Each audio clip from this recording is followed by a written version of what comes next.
This is what happiness looks like.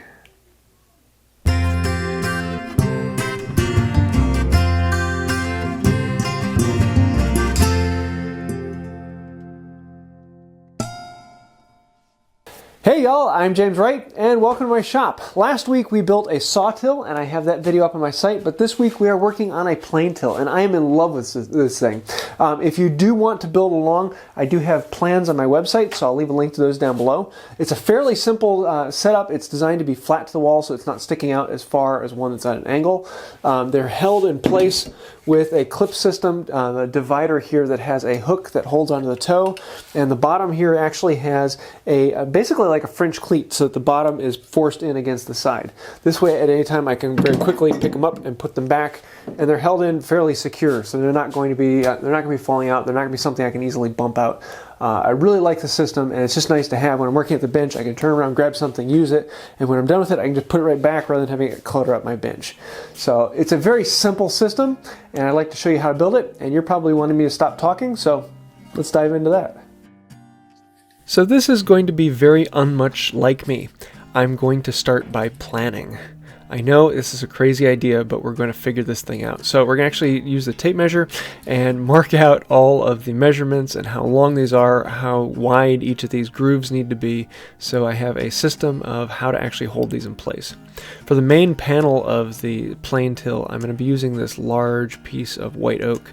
It's about 18 inches wide, and it's almost 9 foot long. A beautiful piece. Yeah, it will work perfectly like this because I can use 2 pieces to make the panel for it. For cross cutting, I can put it up in the saw bench and then rest the extra on a chair that is the same height. Yes, I know it's a nice chair. It's my shop chair. But it cuts pretty quickly. For all the other pieces, it's easier to just put them in my bench and hit them with the buck saw. I just enjoy using the buck saw. It's, well, rather fun for me. Next up, we need to join together the 2 panels for the base of this plane till. So I'm going to start by jointing the edges and making sure everything is the way it needs to be, so when these 2 pieces come together, there's no gap between them. They're perfectly smooth with a really nice clean edge.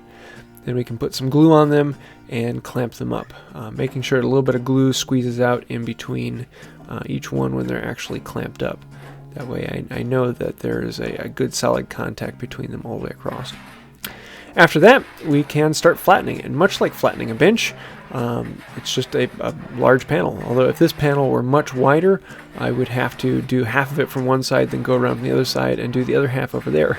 But thankfully I can just barely reach across this thing. I think it was 2 foot 9 inches all the way across, something like that. So it's a big panel, and still a lot of fun, but just takes a little while. After flattening, I can actually come through with a smoother and smooth it out and make it feel good to the touch. And this is where a lot of the fun comes out, where you get these nice curls, and yeah, it's happy. Hand tools are always fun. After that, we can start making this the actual size it needs to be. Now here's where a lot of the interesting part comes into it, because I want to flatten and joint up one edge. And then with that one edge, I can use it as the reference surface to mark off all of the other edges, so that this has all the sides are 90 degrees to that reference side. And that means cleaning off a little bit of this. Rather than planing this little piece off, I found it easier to just grab the plane and cut off this piece. And then I can chalk it up in the vices and plane off all the saw marks. Planing end grain is a pure joy, especially when you get the plane set up really nice and tight. Everything is tuned in, it's sharp.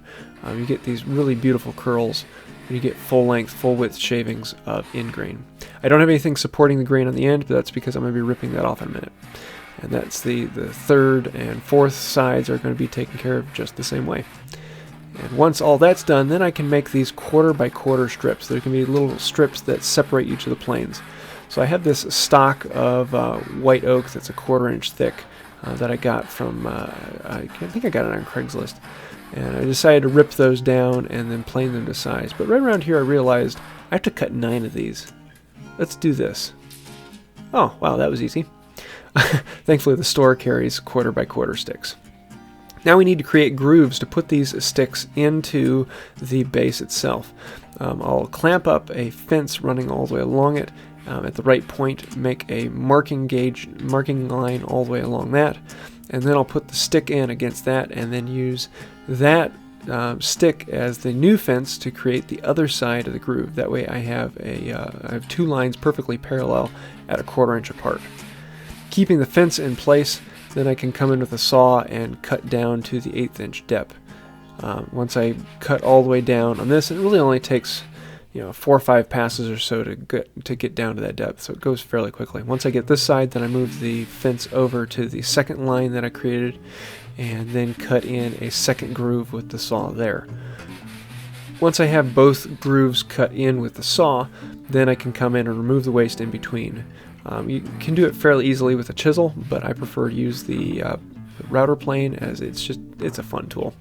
And I can clean that out down to depth until now those sticks ride into the groove that was cut an 1/8 inch deep, so the stick is protruding about an 1/8 inch.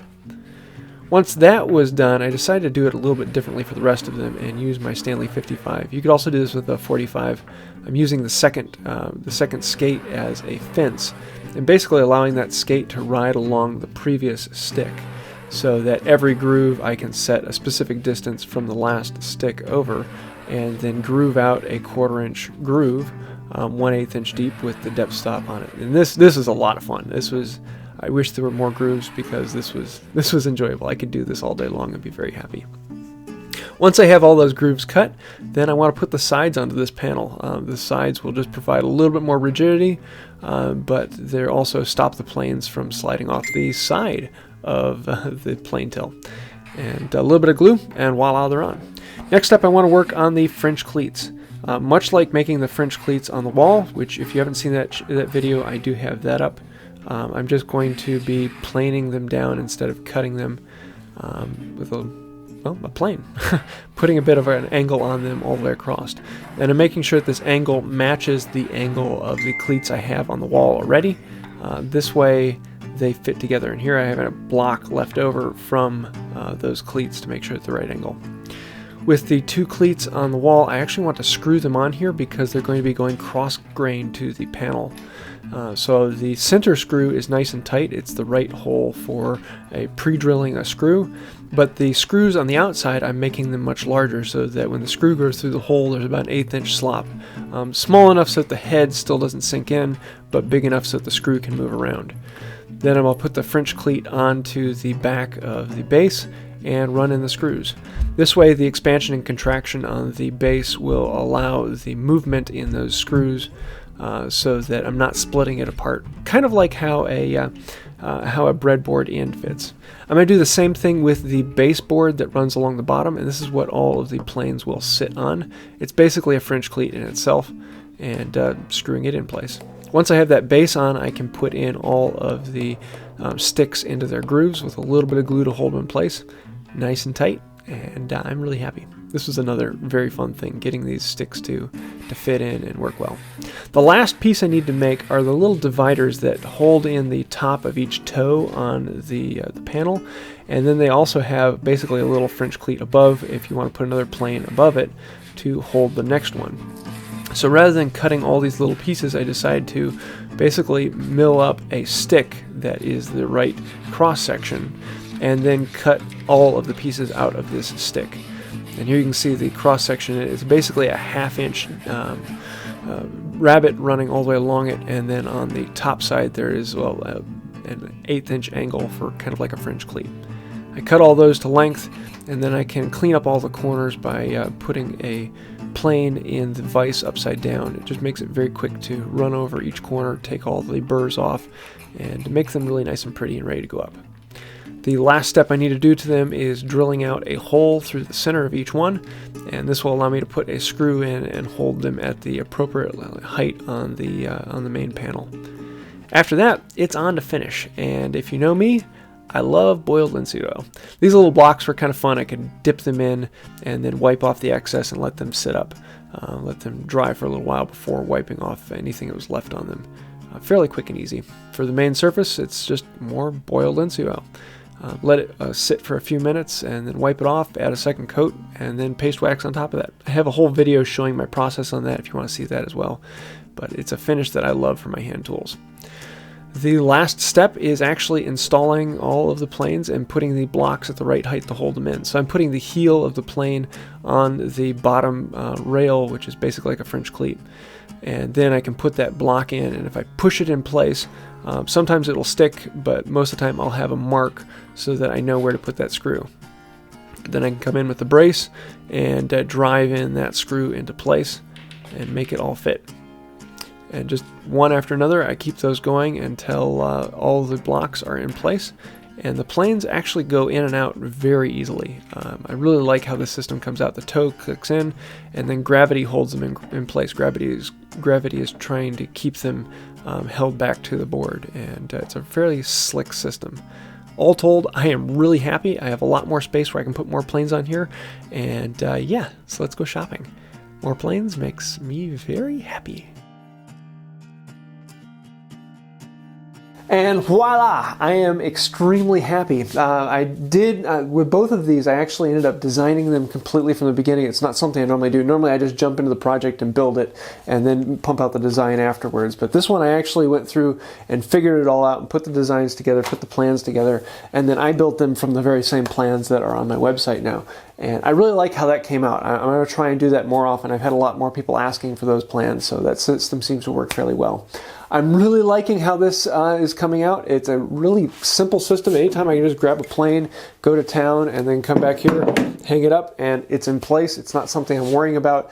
I'm not going to be easily bumping them off. And yeah, I'm really happy. If you can't tell, I am in love with this. We do want to say thank you to the patrons on Patreon. You guys are the reason why I can keep putting out videos like this. I am going to be putting up more tills and storage units on this wall, and I have this whole thing planned out. I'm really looking forward to that. And this is all because of you guys on Patreon. If you'd like to help out or find out more about that, you can do so right down here. Also, if you'd like to subscribe or see the podcast that Johnny Brook and ZH Fabrication and myself all have, we record every Thursday on this channel right here. And that's about it. Until next time, have a wonderful day.